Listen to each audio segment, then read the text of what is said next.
Mettons-nous encore une fois dans la divine volonté en faisant ensemble notre signe de la croix.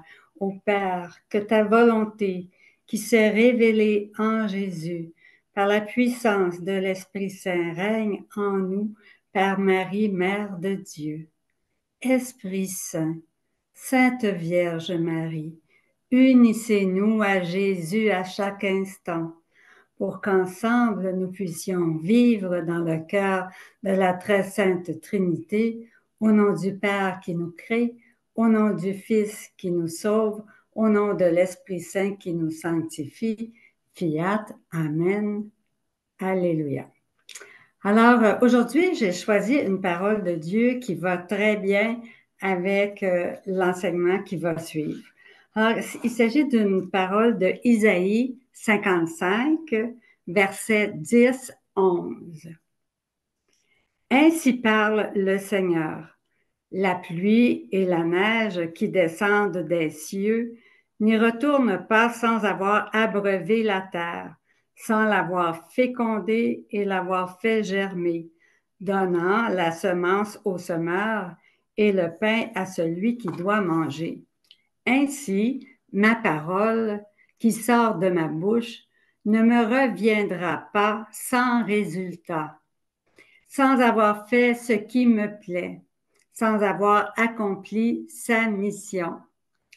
Alors, une très, très belle parole qui nous introduit tout de suite par certains textes qui vont nous dire qu'est-ce que Jésus, lui, quelle est l'attitude de Jésus face à ses écrits, face à toute cette persécution qui a lieu présentement contre Louisa et que durant la période de questions, nous allons parler d'une façon plus directement. Mais dans un premier temps, j'aimerais voir avec vous certains textes pour que Jésus nous dise lui-même ce qu'il en pense. Alors, le premier texte est un texte dans le tome 36 du 20 juin 1938, où Jésus dit ceci. Alors, c'est Louisa qui s'inquiétait à propos de ses écrits bénis et de l'insistance de mon bien-aimé Jésus à vouloir que je continue à écrire. Et après tant de sacrifices, Louisa se disait, où vont-ils aboutir ces écrits-là? Et mon Jésus, interrompant mes pensées, me dit, ma fille, ne t'inquiète pas. Alors, les paroles de Jésus, ils s'appliquent à vous personnellement aujourd'hui, à toutes celles qui sont à l'écoute. Ma fille, ne t'inquiète pas. Je serai le gardien vigilant de ces écrits qui m'ont tant coûté. Alors, on n'a pas à s'en faire parce que c'est Jésus lui-même qui va se faire le gardien vigilant de ces écrits qui lui ont coûté tellement. Il me coûte ma volonté qui entre dans ces écrits pour en être la vie. Je pourrais les appeler le testament d'amour que ma volonté lègue aux créatures. Donc, ces écrits-là, c'est le testament d'amour de Jésus aux créatures. Ma volonté se fait donatrice d'elle-même et appelle les créatures à vivre dans son hérédité, mais d'une manière si suppliante, si attirante et amoureuse que seuls des cœurs de pierre ne seront pas émus de compassion et n'éprouveront pas le besoin de recevoir un si grand bien. Ces écrits sont remplis de vie divine qui ne peuvent être détruites. Je répète, ces écrits sont remplis de vie divine qui ne peuvent être détruites. Et si quelqu'un voulait s'y essayer, il subirait le sort de celui qui voudrait détruire le ciel. Offenser le ciel lui tomberait dessus de tous côtés pour l'annihiler sous sa voûte azurée. Ainsi, le ciel resterait à sa place et tout le mal tomberait sur celui qui voulait le détruire. Ou encore, il donne une autre comparaison, le sort de celui qui voudrait détruire le soleil.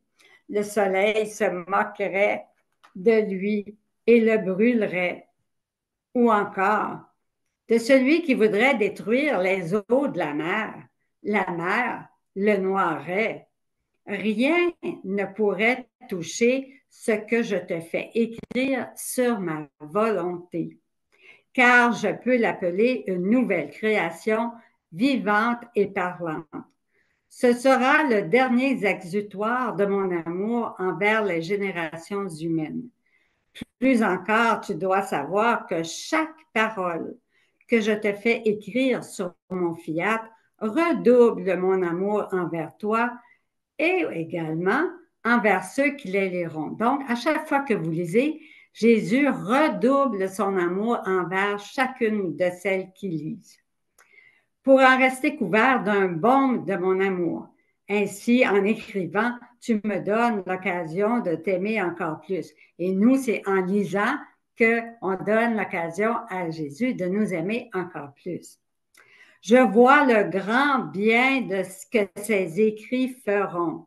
Je sens chacune de mes paroles, la vie palpitante des créatures qui connaîtront le bien de ma parole et qui formeront la vie de ma volonté en elles. Par conséquent, tout sera entièrement dans mon propre intérêt. Alors, tout ce qui arrive, Jésus dit que c'est entièrement dans son propre intérêt. On va voir tantôt plus en détail qu'est-ce qu'il y en est. Quant à toi, et ça, il le dit à chacune de nous, abandonne-moi tout. Donc, on abandonne tout entre les mains de Dieu, puisque nous, on n'est pas Dieu, puis Dieu est capable. Alors, ce n'est pas le démon qui est plus fort que le Seigneur, mais c'est vraiment Dieu qui est maître de tout l'univers. Tu dois savoir que ces écrits sont sortis du centre du grand soleil de ma volonté, dont les rayons sont remplis de vérité issue de ce centre. Chaque parole peut être appelée un prodige d'amour, et chaque prodige plus grand que le précédent. Ainsi, vouloir toucher à ces écrits, c'est vouloir toucher à moi-même, au centre de mon amour, aux finesses amoureuses avec lesquelles j'aime les créatures. Et je saurai comment me défendre moi-même et comment confondre celui qui voudra même le moins du monde désapprouver ne serait-ce qu'une seule des paroles écrites sur ma volonté divine. Alors, on n'a pas à s'en faire parce que Jésus, il dit que lui-même, il va savoir, puis il va être capable de se défendre lui-même. Donc, laissons à Dieu ce qui revient à Dieu et nous, les petites créatures, écoutons ce que Jésus nous dit de le laisser faire et de s'abandonner totalement entre ses bras. Et bon, alors, ne serait-ce bon. Ces écrits sont pour moi d'un trop grand prix. Ils me coûtent autant que moi-même. Par conséquent, je prendrai tellement soin que je ne permettrai pas même qu'une seule parole en soit perdue. Donc, on peut être déjà rassuré parce que Jésus nous dit que c'est sous son contrôle, que Dieu est en contrôle de tout, puis que nous, il faut le laisser faire, puis il faut s'abandonner totalement à lui. Un deuxième texte, je ne les commande pas tellement parce que j'en ai beaucoup à vous donner et que les textes parlent par eux autres mêmes. C'est dans le volume 28, en la date du 9 juillet 1930, où Jésus dit ceci, « Ma fille, mon crime, entre guillemets, est toujours l'amour. Et c'est aussi le crime de celle que j'aime. Donc, nous, quand on aime Jésus, là, notre seul péché, c'est de l'aimer. Donc, ce n'est pas un péché. Là. Sans rien trouver d'autre à juger, il juge, au pluriel des gens, l'excès de mon amour et de celui de mes enfants qui ont peut-être donné leur vie pour ceux qui les jugent. Ils peuvent juger comme ils veulent. Mais quelle ne sera pas leur confusion lorsqu'ils se présenteront devant moi et qu'ils verront clairement que c'est bien moi qui agissais de la manière qu'ils condamnaient et que leur jugement a empêché la venue d'une grande gloire pour moi et d'un grand bien parmi les créatures. Un bien qui est de savoir avec plus de clarté ce que veut dire agir dans ma volonté divine et faire qu'elle règne. Il n'y a pas de crime plus grand que celui de faire obstacle à un bien. Par conséquent, ma fille, je te recommande de ne pas te laisser troubler, ni de rien changer à ce qui se passe entre toi et moi. Alors ça, c'était bon pour Louisa, mais c'est aussi bon pour nous. Il se passe cette intimité amoureuse entre nous et le Seigneur. Puis Jésus dit, ne te laisse pas troubler, ni rien changer à ta routine, à cet amour de cœur à cœur que nous avons tous les jours ensemble. Donne-moi l'assurance que mon œuvre trouvera en toi son accomplissement total. Ne me cause aucune peine. Je voulais diffuser le bien autour de toi, mais l'humain se met en travers de mes desseins. Aussi, prie pour que la volonté humaine soit vaincue et que le royaume de ma divine volonté ne soit pas étouffé parmi les créatures. Mais je te dis que les connaissances de ma divine volonté ne resteront pas enfouies. Tantôt, on va parler de ça. On sait qu'ils ont été dans la voûte de l'archive au Vatican là, de 1938. Non, oui, c'est ça, 1938 à quasiment là, jusqu'à temps qu'il soit sorti en 1996. Donc, elles font partie de ma vie divine et cette vie n'est pas sujette à la mort. Alors, les connaissances non plus sont pas sujettes à la mort. Tout au plus peuvent-elles rester cachées, mais mourir jamais parce qu'il est décrété. Donc, c'est un décret divin, décrété par la divinité que le royaume de ma divine volonté sera connu. Et lorsque nous décrétons, aucun pouvoir humain ne peut s'y opposer. Comprenez-vous? Aucun pouvoir humain ne peut s'opposer à Dieu. C'est tout au plus une question de temps.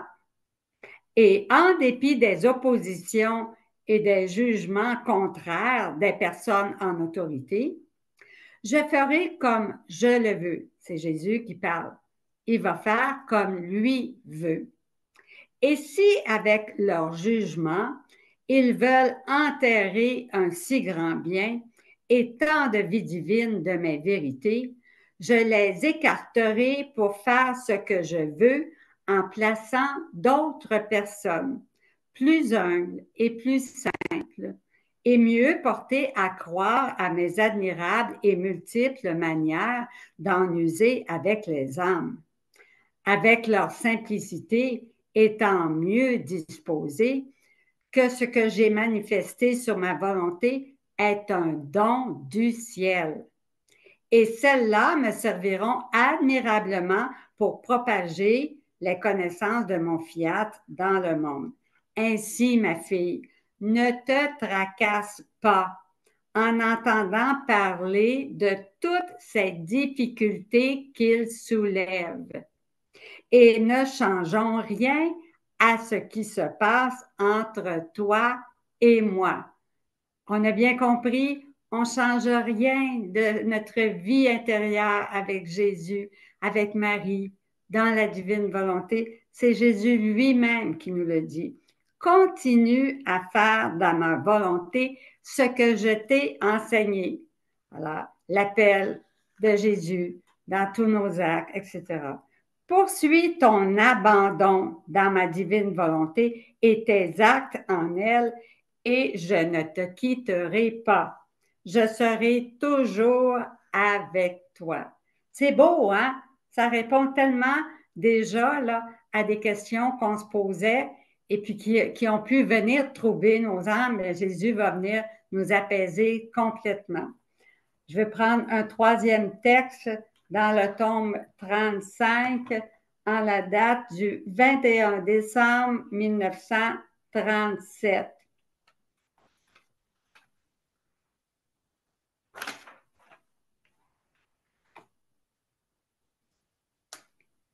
Où Jésus dit ceci, c'est plutôt Louisa, elle dit, mon pauvre esprit était accaparé par les grandes merveilles et les prodiges que le divin vouloir peut opérer lorsqu'il règne dans la créature. Donc, Louisa est émerveillée de voir tout ce que les joies, le bonheur que le divin vouloir peut opérer en elle, puis dans toutes les créatures quand elle règne dans la créature. Et je me disais, quel heureux destin de vivre dans le divin vouloir. Il ne peut y avoir de plus grand bonheur, que ce soit au ciel ou sur la terre. Mais comment pourra-t-il jamais régner sur la terre si les maux et les péchés abondent de façon si horrifiante? Imaginez, Louisa disait ça en 1937. Là, on est en 2024, puis les maux n'ont pas diminué, mais ont augmenté. Là. Alors, seule une puissance divine avec un de ses plus grands prodiges pourrait y parvenir. C'est ce que Louisa dit. Sinon, le royaume de la divine volonté régnera au ciel, mais non sur la terre. Alors, Louisa pensait cela lorsque mon doux Jésus, ma douce vie, visita ma pauvre âme et me dit avec une indicible bonté, ma bonne fille, il a été décrété dans le consitoire de la très sainte Trinité que ma divine volonté aura son royaume sur la terre. Nous accomplirons autant de prodiges qu'il le faudra. Donc, c'est un décret divin que le royaume de Dieu va s'établir sur la terre comme au ciel. Nous ne reculerons devant rien pour obtenir ce que nous voulons. C'est Jésus qui parle au nom de la Trinité sainte. Mais toujours, nous utilisons les moyens les plus simples et cependant les plus puissants pour subjuguer le ciel, la terre et toutes les créatures dans l'acte que nous voulons. Tu vois alors ce qu'il faut pour que notre volonté vienne régner sur la terre? La puissance de notre souffle omnipotent. Hein? L'Esprit Saint qui vient souffler là, sur l'humanité entière. C'est avec lui que nous renouvellerons notre vie dans l'homme. Toutes les vérités que je t'ai manifestées, les grands prodiges de la vie dans ma volonté seront les plus belles et les plus grandes propriétés que je lui donnerai en cadeau. Cela aussi est un signe certain que son règne viendra sur la terre parce que lorsque je parle, je commence par accomplir des faits. Et ensuite, je parle. Ma parole est donc la confirmation de ce don. Alors, parce que Jésus a parlé dans 36 volumes, là, alors c'est la confirmation qui veut vraiment donner à l'humanité entière ce don de vivre dans la divine volonté. Pourquoi dévoiler mes propriétés divines et les faire connaître dans les 36 volumes si son royaume ne devait pas venir sur la terre?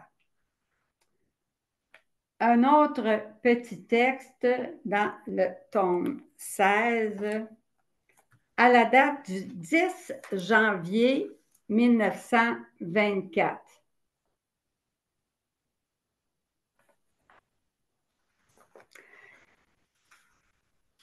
Ces écrits seront pour mon Église. C'est important ça, l'Église, là. Alors, ces écrits seront pour mon Église comme un nouveau soleil qui se lèvera en elle.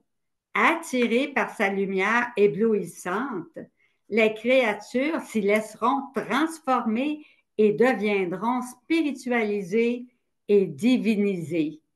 L'Église en sera renouvelée et la face de la terre transformée. C'est les paroles mêmes de Jésus. Alors, on n'a pas à être inquiet ou avoir des doutes ou quoi que ce soit, parce que par ses écrits, l'Église va être complètement renouvelée et la face de la terre également. La doctrine de ma divine volonté est la plus pure, la plus belle, ne souffrant aucun nombre issu de la matière ou des intérêts personnels, tant dans l'ordre naturel que dans l'ordre surnaturel. Comme le soleil, elle sera la plus pénétrante, la plus féconde, la plus désirée et appréciée. Étant lumière par elle-même, elle se fera comprendre et fera son chemin. Des fois, on lit, puis on ne comprend pas trop. On laisse de côté, puis on revient 6 mois plus tard, on relit, puis on dit « Ah, regardons ça, je vois clair. Ce que je ne comprenais pas maintenant, c'est clair, je vois clair. » Parce que la lumière de Dieu hein, nous éclaire petit à petit, au fur et à mesure que notre capacité peut absorber cette lumière divine.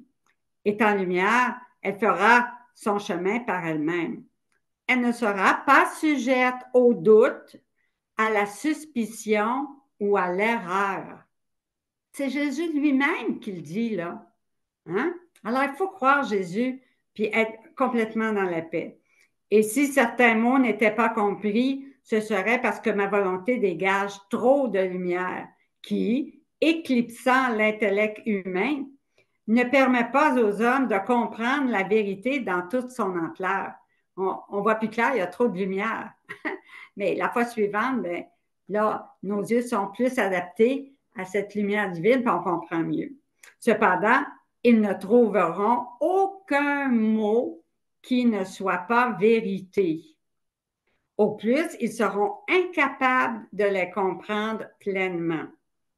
Donc, en regard du bien que je vois, je t'invite à ne rien négliger dans les écrits. Et vous aussi, à ne pas négliger de lire quotidiennement, tous les jours, dans le livre du ciel et surtout ceux qui ne font pas encore les 24 heures, de faire les 24 heures en cette période de carême là, régulièrement. Un mot, une expression, une comparaison au sujet de ma volonté peut être comme une rosée bénéfique sur les âmes. Comme la rosée est bénéfique pour les plantes après un jour de soleil brûlant, ou comme une pluie abondante après des mois de sécheresse. Tu ne peux pas comprendre tout le bien, la lumière, la force que contient chaque mot, mais ton Jésus le sait. Et il sait à qui ils pourront profiter et le bien qu'ils pourront accomplir. Voyez-vous, il nous dit la même chose. Peut-être qu'on ne peut pas comprendre, nous, tout le bien, la lumière et la force que contient chaque mot des écrits de Louisa. Mais Jésus, lui, il le sait. Et ils pourront profiter, il sait à qui les écrits vont profiter et le bien qu'il va pouvoir accomplir en chacun de nous. Pendant qu'il me disait cela, il me montra une table au milieu d'une église et tous les écrits sur la divine volonté placés dessus. Plusieurs personnes vénérables, donc peut-être des prêtres, des évêques, plusieurs personnes vénérables entouraient la table et étaient transformées en lumière et divinisées.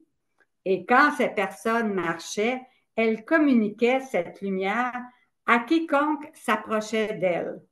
Ensuite, Jésus ajouta, « Du ciel, tu verras, Louisa, le grand bien de ma volonté quand l'Église recevra cette nourriture céleste, qui la renforcera et la ressuscitera triomphalement. » Donc, Jésus fait des prophéties, mais les prophéties de Jésus, ils vont se réaliser. Ça, on en est certain. Donc, l'Église va sortir de tous ces temps de tribulation renforcée et elle va ressusciter triomphalement.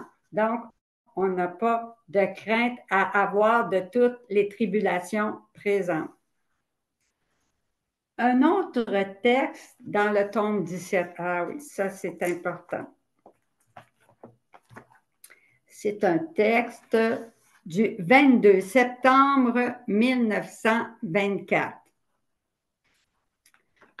Louisa dit, pendant que j'ai rédigé l'article précédent, j'ai vu mon doux Jésus appuyer sa bouche sur mon cœur et de son souffle infuser en moi les mots que j'écrivais. Donc, il va y avoir une infusion par le souffle de l'Esprit Saint sur toute l'humanité pour que l'Église puisse triompher puis que la terre entière vive dans la divine volonté.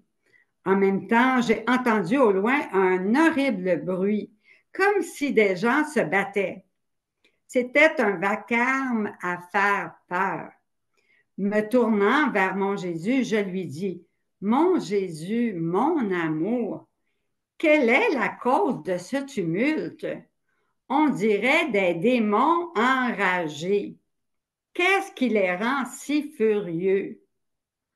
On pourrait dire la même chose présentement, hein, que les démons sont vraiment enragés et se demander qu'est-ce qui les rend si furieux.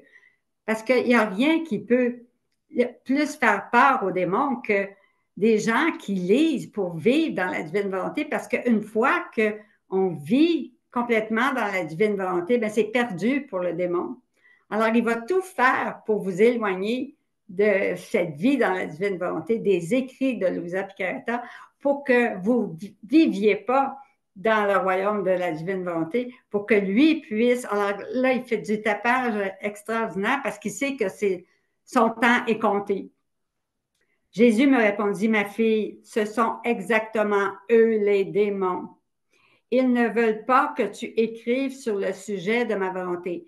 Et ils ne veulent pas non plus que vous lisiez les écrits de Louisa Picaretta et que vous en tiriez profit pour le bien de votre âme.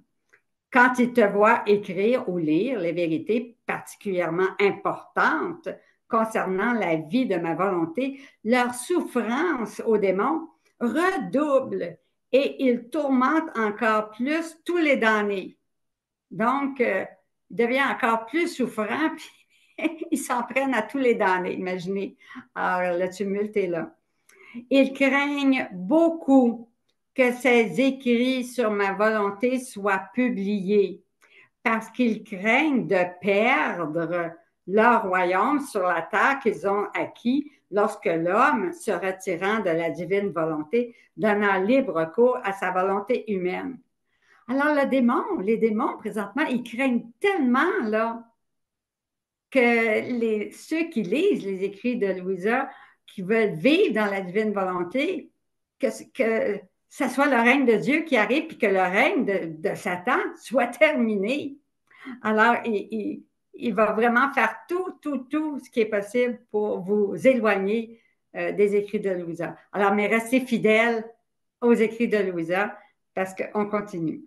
Oh oui, c'est vraiment à ce moment-là que l'ennemi acquit son royaume sur la terre, quand Adam s'est séparé de la volonté divine.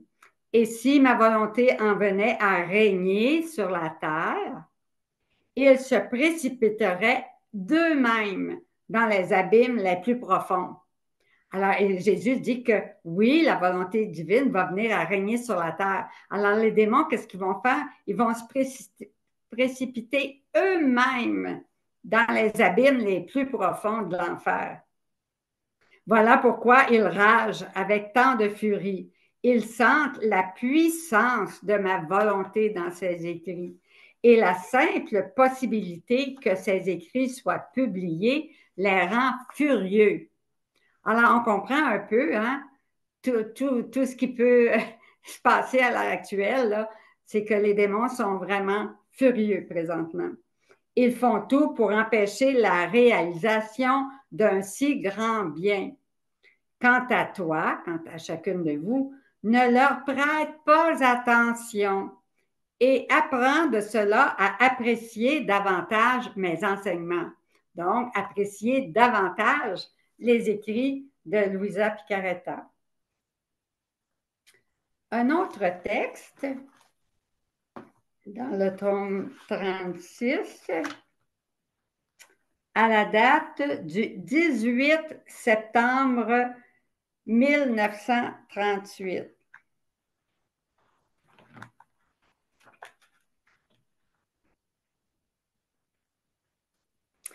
Alors, c'est Louisa qui dit « Je suis dans la mer du divin vouloir, au milieu d'immenses amertumes et humiliations, comme une pauvre condamnée. » Le 31 août 1938, un décret du Saint-Office condamnait les 3 livres de Louisa et les mettait à l'index des livres interdits. Bon, alors j'aimerais clarifier ça avec tout le monde pour pas que tout le monde dise des faussetés par rapport à ce qui est arrivé exactement en 1938. Alors, tout le monde va savoir exactement ce qui s'est passé. Il y a eu 3 livres qui ont été mis à l'index. Un, c'était une édition des Heures de la Passion avec un traité sur la divine volonté qui avait été édité et changé par son dernier confesseur, le père Benedetto Calvi. Alors, il avait fait une préface, des appendices, ajouté des choses, etc. Alors, il a fait la même chose avec la Vierge Marie. Alors, cette édition-là de la Vierge Marie dans le royaume, il a même changé le titre du livre.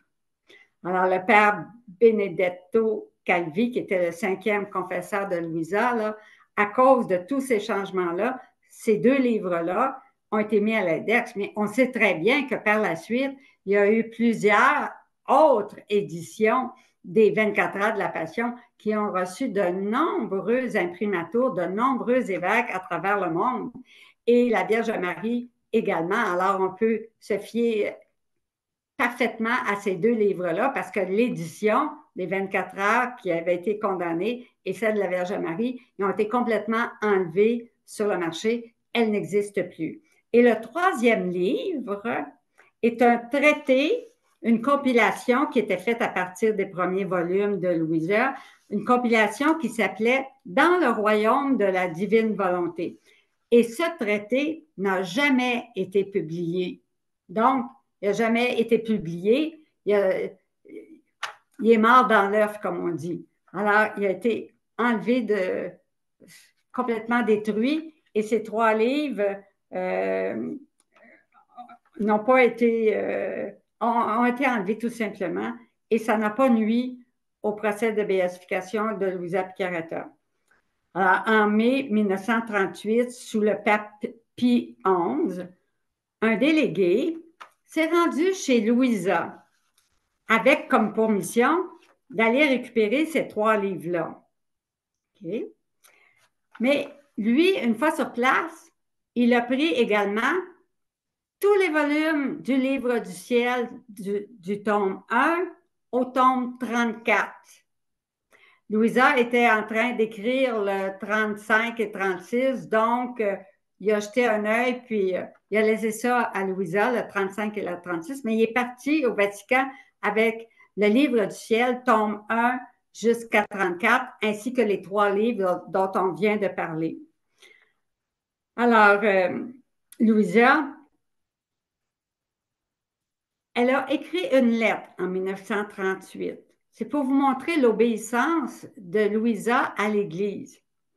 Elle a écrit une lettre destinée au Saint-Siège, dans laquelle elle se soumettait totalement aux décisions de l'Église, affirmant dans cette lettre qu'elle condamnerait tout ce que l'Église condamnerait et approuverait tout ce que l'Église approuverait. Alors, elle était prête, si l'Église condamnait tous ses écrits, de dire « je les condamne moi aussi », malgré tout le temps et tous les efforts de ne pas vouloir écrire. On sait bien que Louisa, elle a écrit uniquement par obéissance à ses confesseurs, sinon elle n'aurait jamais écrit.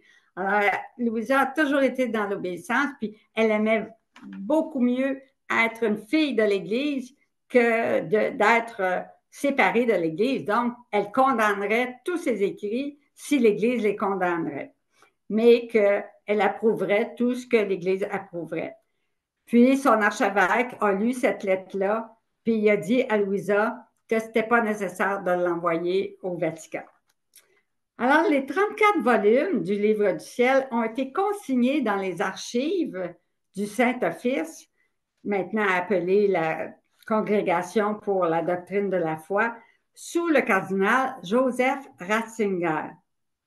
Alors, en 1994, le cardinal Ratzinger s'est penché sur les 3 livres qui avaient été condamnés, ainsi que sur toute l'historique des écrits de Louisa qui étaient dans les archives du Vatican. Et il n'a pas trouvé, le cardinal Ratzinger, si on sait s'il y en a un qui est un théologien maître, solide, puis toute l'Église là, savait que le cardinal Ratzinger était vraiment un très grand théologien. Et lui, le cardinal Ratzinger, n'a pas trouvé rien pour empêcher la cause d'ouverture du procès de béatification de Louisa d'avoir lieu. Donc, le 28 avril 1994, le cardinal Angelo Felici, qui était le préfet de la Congrégation pour la cause des saints à ce moment-là, il a signé une lettre officielle à l'archevêque Carmelo Cassati, qui était, lui, à Trani, dans le diocèse de Louisa Picaretta, lui exprimant qu'il n'y avait de la part du Vatican aucune objection pour l'ouverture de la cause de Louisa. Donc, le 20 novembre 1994, en la fête du Christ roi, la cause de Louisa Picaretta a été ouverte. Et en 1996, du 30 janvier au 2 février, le cardinal Ratzinger a remis les 34 volumes qui étaient dans les archives. Là. Il a permis à des gens, 6 personnes, de venir faire des photocopies dans la voûte du Vatican pour avoir tous les volumes au niveau du diocèse de Trani pour que la cause de béatification puisse continuer puis prendre chair. Donc, ça fait partie du protocole pour le procès de béatification quand il y a des écrits, d'avoir les écrits sur place. Alors, ils ont fait des photocopies d'une façon très, très, très difficile. Je peux vous nommer les personnes qui étaient là. Je vais prendre la feuille comme ça, je ne vais pas me tromper.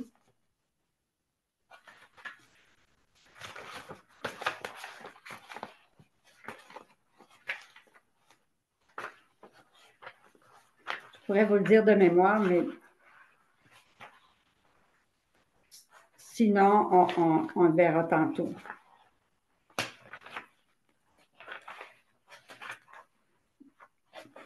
On verra tantôt. Alors, il y avait Tom Fay, il y avait Father Thomas Celso, il y avait Father Michael Adam, il y avait Father John Brown, qui lui était le secrétaire de la cause de béatification de Louisa Picaretta. Il y avait Miguel, une madame Miguel, on prendra son nom tantôt, et il y avait Carlos Massieu. Alors, tous ces prêtres-là ont eu beaucoup de difficultés avec les photocopieuses.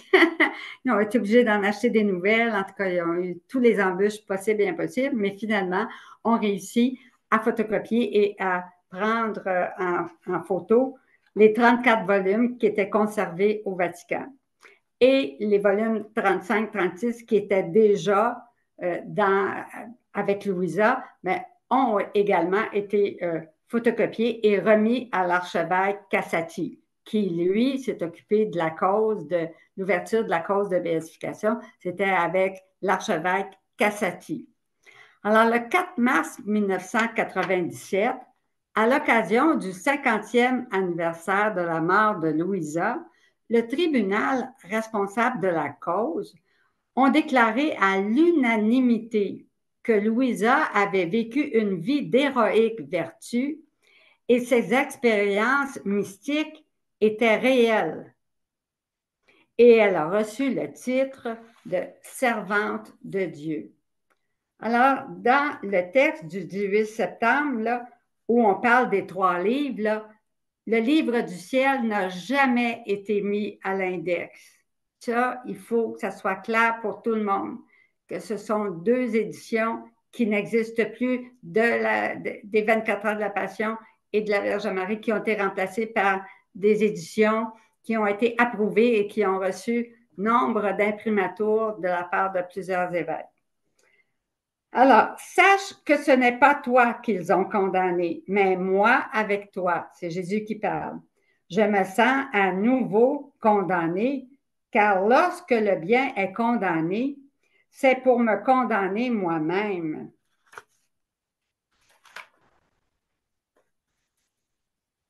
Avec leur condamnation, ils croient faire mourir ce que j'ai dit sur ma divine volonté. Au contraire, je permettrai ces flagellations et ces tristes incidents. Donc, Dieu permet, là, hein, pour que mes vérités ressuscitent plus belles et plus majestueuses encore parmi le peuple.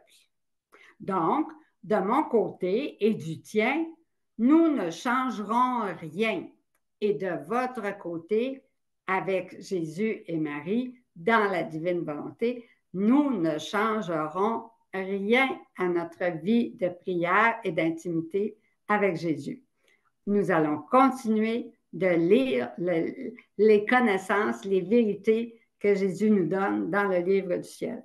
Continuons à faire ce que nous avons fait, même si tout le monde se met contre nous. C'est clair, là. Jésus le dit clairement, là.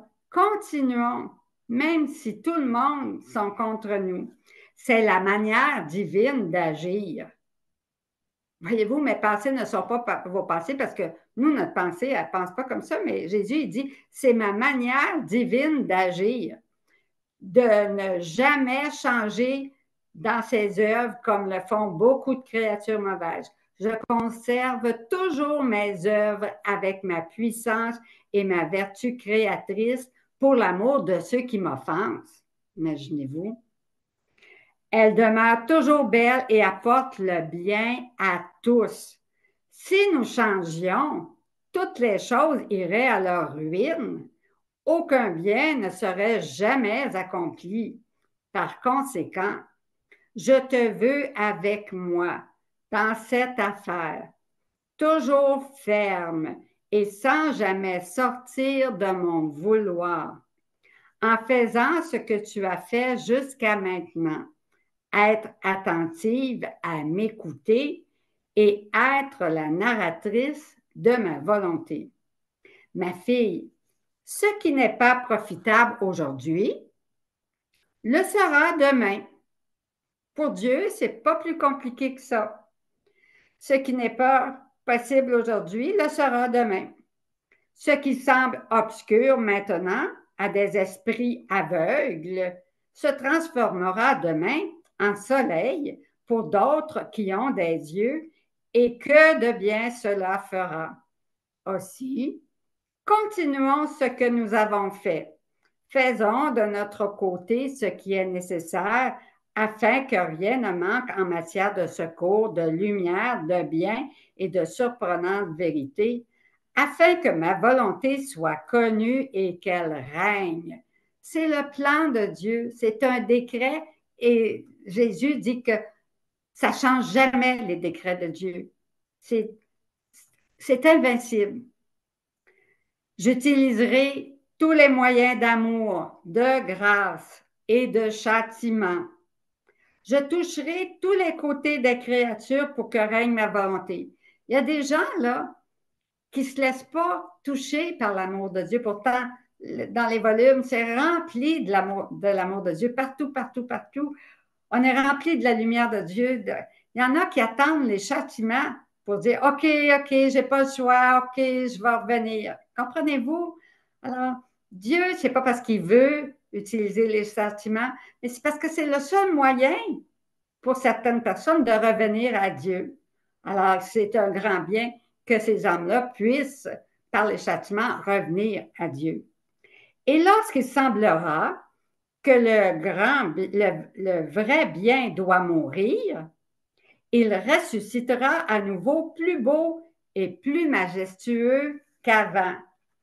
Voyez-vous comment c'est plein d'espérance, c'est plein de lumière, c'est plein de force divine, de puissance, puis ça nous met complètement dans la paix. Un autre tome, dans le tome 36, le 2 octobre 1938.